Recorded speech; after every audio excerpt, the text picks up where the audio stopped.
Okay, so what is your name?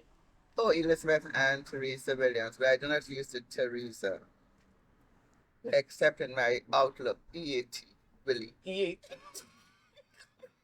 And if you are comfortable, what is your date of birth? 10-10-42. 42, okay. And what 2 to 3 words explain how you feel about work? 2 or 3 words, I love it. That's nice. And what 2 to 3 words explain how you feel about Montreal? Oh, I love Montreal. Can you explain how you Well, feel about okay, it? take for instance, Okay. way back, I came here on the domestic scheme. Mhm. And when I went into the embassy in Trinidad, Port in Trinidad, they asked me where I would like to come, and I just said Montreal. Why? And I tell you why. So I can learn French, which I never did. The thing is, I could read French and I could have written French very well, but I never heard the language spoken except patois. Okay. And so I came here, and I struggled with it, but most everybody that I came went to Toronto. Mm-hmm. And I did make a fling to Toronto, but for some reason, I think at that time, even though it was 69, 70, I went down to New York, but you just didn't have a community. Mm-hmm. So you could be in Toronto, and I've got many friends in Toronto, but nobody is in a community. It is very hard not to be in a community when you're in Montreal. Yeah. I feel like there's like a big division. No matter like if you're from like the Caribbean, it's very large. Mm. But there's like Jamaica, there's Barbados, St. Vincent, but it's very spread out. Yes, but the difference with Trinidad is and still is, but we were a cosmopolitan country, Mhm. and what do you call it here? Diverse population long before the word was popular. Yeah. So we had in our country people from all the different islands and countries because we have a large Syrian population. Mhm. We have a very large East Indian population, thanks to the British. And then, of course, you would find that I would be a first generation Trinidadian because my father's from Barbados, my mother was from St. Vincent. So you would be hard pressed to find a generational Trinidadian because all the appearance, 9 out of 10, Mhm. have come from other islands. That's true. Whereas if you go to Jamaica, they can trace their lineage from the time they came off the boat. That's true. Yeah. You understand? And because Jamaica was so far from us, we did not really have a good connection with them, neither on a social basis or on a political basis. It's Yeah. kind of good to us. Okay. So you came. How old were you when you came to Montreal? I was going on 25. Okay. And you came by yourself or like with family? No. Came by myself. Like I said, I Okay. came. It was a domestic ski. Yeah. So I came, and then the next, I arrived the 8th of June, whenever the date that was. And by the Monday, I was told to go into an employment agency. Mhm. And they put me with a family for which I stayed a year. Okay. Wow. And that was in NDG. Ah. Kingston Avenue, NDG. Okay. Oh wow. So you've been like kind of like all over a little bit. Yeah. Okay. Yeah, I spent about, my son was born in NDG. Okay. And then from NDG, I moved to Codinage. I moved to Codinage, and then from Codinage, I came up to the West Island in 89. Waterhouse. Wow. Okay. All right. So we want to hear from you. What do you want people to know about WIPCA and how it started specifically? Well, I am very sorry that we do not have Margaret and Norma. Margaret, Jolly, and Norma husbands. They were the founders of WIPCA, and it was only by chance. Yeah. They did not go out to found a community organization. They just wanted to come together to petition the city for places where their children can go and play, because no matter where they went to play, Mhm. whether it was in the school gym or whether it was in the parks, the public parks, they were always attacked by the white kids, Yeah. regardless of their ethnicity, but Yeah. they were black. And then when the police would come, it's the black kids who got In trouble. in trouble. So therefore, Margaret got together and say, well, let's go to the police and talk about it. And then it was put forward to a couple of other like-minded parents. And so that was the basic foundation of how WIPCA got started. It was really petitioning the city for a place where black kids can play safely. But what makes it different from other community centers in urban Montreal and in the West Island? Like, why the West Island? Okay, because this is all we have. There's nothing here for us there's nothing here for us. So it has a wider meaning. And then a lot of times the parents were involved. That's another thing. A lot of parents were involved. And because of the professional standard in the black community at that time, well, I shouldn't say at that time, but because the first set of parents who moved down to the West Island were all professionals, like they were teachers and nurses and engineers. So they also came to this center and participated. So all of our older, well, some of them have passed on, their children were in it as children. Yeah. And children brought friends. And then a lot of times the children, when they became young adults, they continued and they had a very large children's, a teenage group. All of that working. So we had the founding parents, the founding members, and then we had the children. So we had day camps and all of these things. So it was specifically catered. We were not an offshoot of anything. Like in Montreal, you have parks, and I do not know if, I do not think, I think because in Montreal and NDG and the other areas, they had other activities and so on. It was not such a problem because if you went to Ken Park in Côte-des-Neiges, you've got, well, the police is always harassing us anyway, so no matter where you go. But it was not an issue between kids. You understand me? If you went to NDG, they have parks, several parks. Yeah. And again, so, but when you came up here, there was nothing. And the parks here were for the Greeks and other ethnic groups that were living here and thought that the place belonged only to them. So when our kids come, it's always like the painted bird. We are different. Yeah. And then, of course, there's always the bias, the unconscious bias or conscious bias, whatever they want to call it now. It's prejudice. Yeah. You understand me? So that is why the community here, the West Island Black Community Association, was very vital. It served a particular purpose. Yeah. So and the mandate was for the children.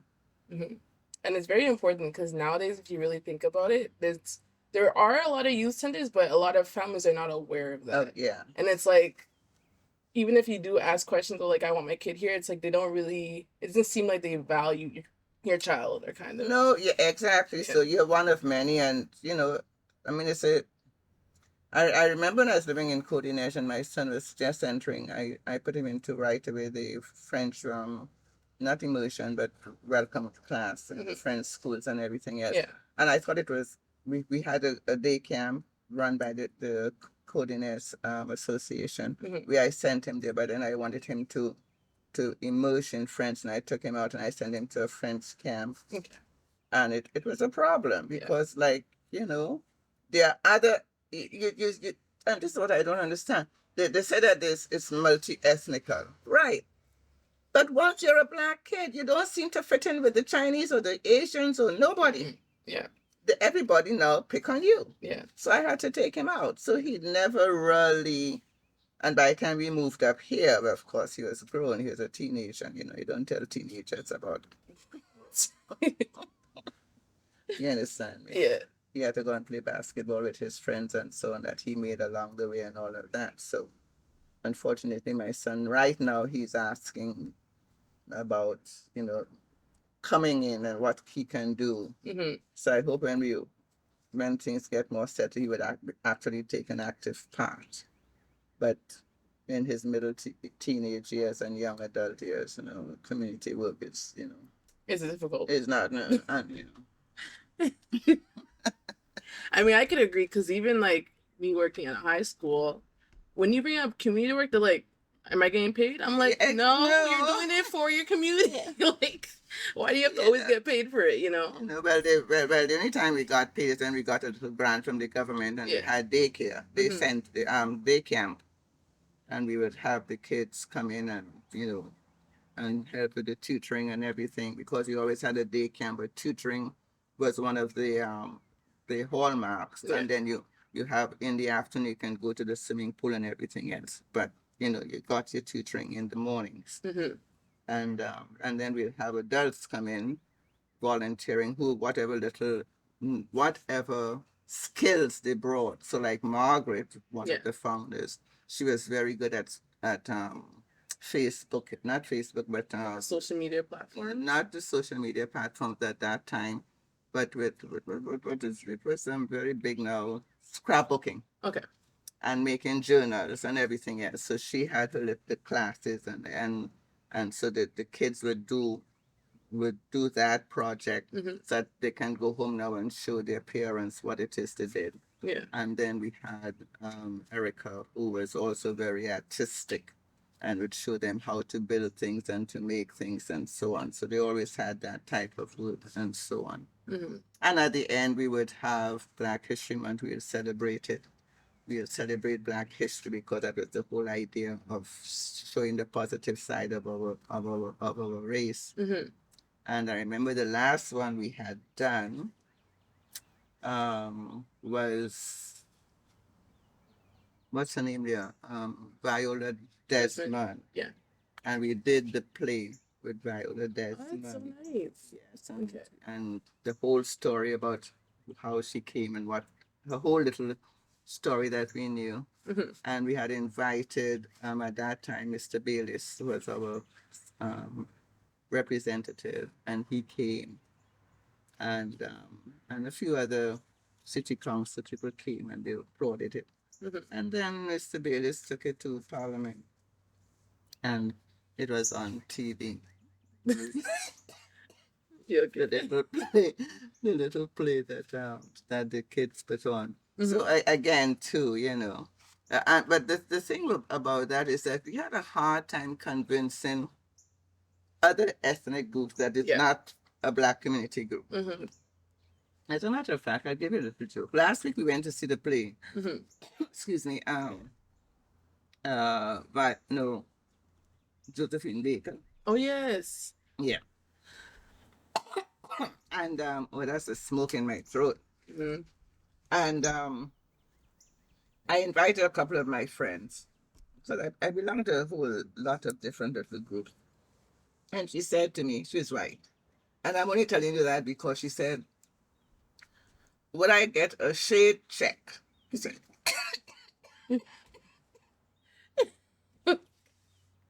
I said, the co-founder of Ripple lives next door to you, and one day I'll introduce you to her. And she is Scottish, 5 generations Scottish. So you don't need a shade check. But people have a hard time understanding that WIPCA, the West Island Black Community Association, is open to any and everybody. Exactly. They have a very hard time, so they come in with trepidation and uneasiness, and they cannot get over the welcome that they get, and and so on. So it's kind of sad because, like, obviously, it's more for Black individuals, but at the same time, we're open to having everyone. Yeah, exactly. So as much as our goal is to have allies, we need allies to prosper. Yeah. So but the thing is, even the name, I want to say confounded. You're going to have to take that with us. even the confounded name caused a lot of trepidation, even among us. Yeah. Why the West Island Black community? I'll give you a little antidote. As I Are work you at okay? St. Do you need Yeah, a yeah. little break? No. I work at St. Mary's Hospital.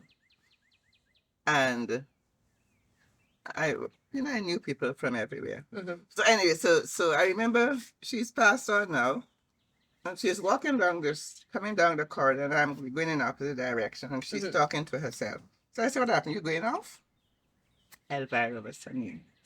And she was talking to me about this name for this association that they're starting in the West Island, and they want to put West Island Black. And she doesn't agree with the name, and if they don't change the name, she wouldn't join. I said, so what is wrong with West Island Black Community Association? It's not a Caribbean association. It's not a Trinidadian. It is for all encompassing people from all.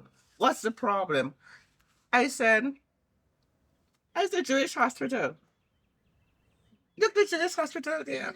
I said, why are we always afraid to identify ourselves? Exactly.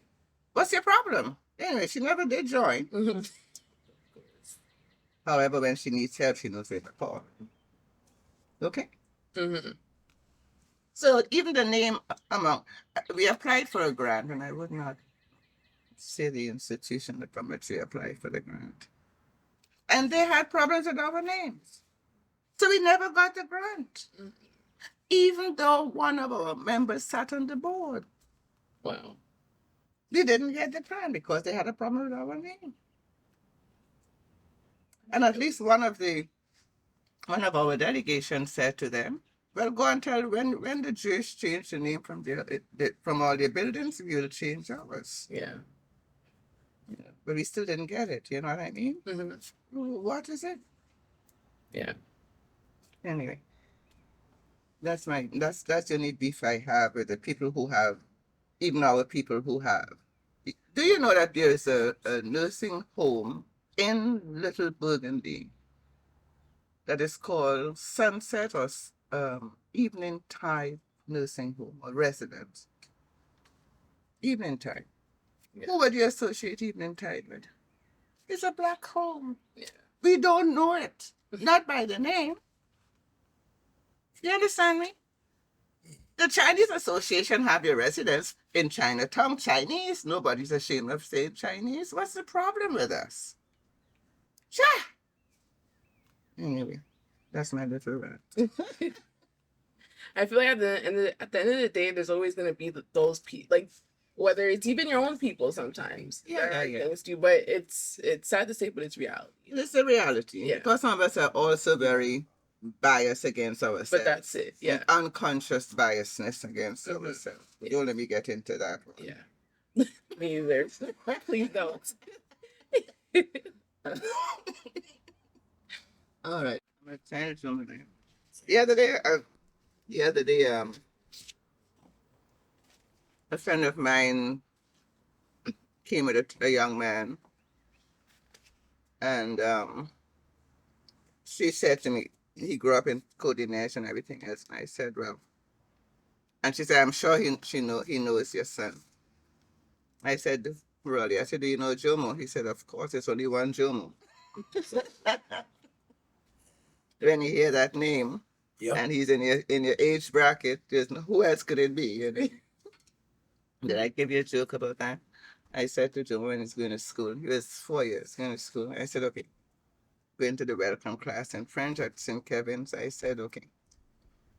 I said, you have to understand that your name Jomo is a very unusual name.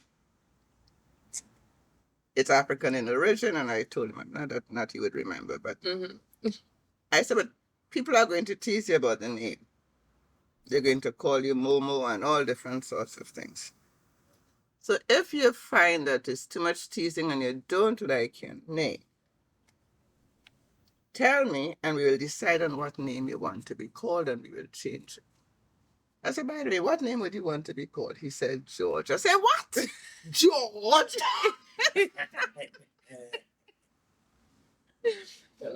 So anyway, he goes to school in the morning. He comes home, bursts into the door. Mommy, there are 5 Michelles, girl Michelles and boy Michelles. And there are 3 Kevins and 6 this and 4 that. Only one Jomo. I'm keeping my name. So I never had a problem with him again with his name. That's good. And his middle name is Nahiri. Oh, that's nice. What does that mean? I know Jomo is burning spear, but Nahiri, he was the as a matter of fact, he was the head man in Tanzania. Yeah, I think it's Swahili. Swahili? That they murdered him. Mm-hmm. Say that he was They found Swahili. Yeah. and they murdered him because they said he was, in those days he was a communist. No, he was a nationalist. Yeah. And he was trying to bring all the African states together. So the white man, the Americans, the Germans, and all of them, the pigs murdered him. That's another story. You see how they were upside down now? Yeah. You see how Russia and Ukraine fighting? That's like brother and sister fighting. Yeah. Not my concern. Not my concern at all. You understand me? Yeah. But that is what they and our leaders in Africa and in the Caribbean, they cannot seem to get together and see what is being done. Yeah. Anyway, that's another story for another thing.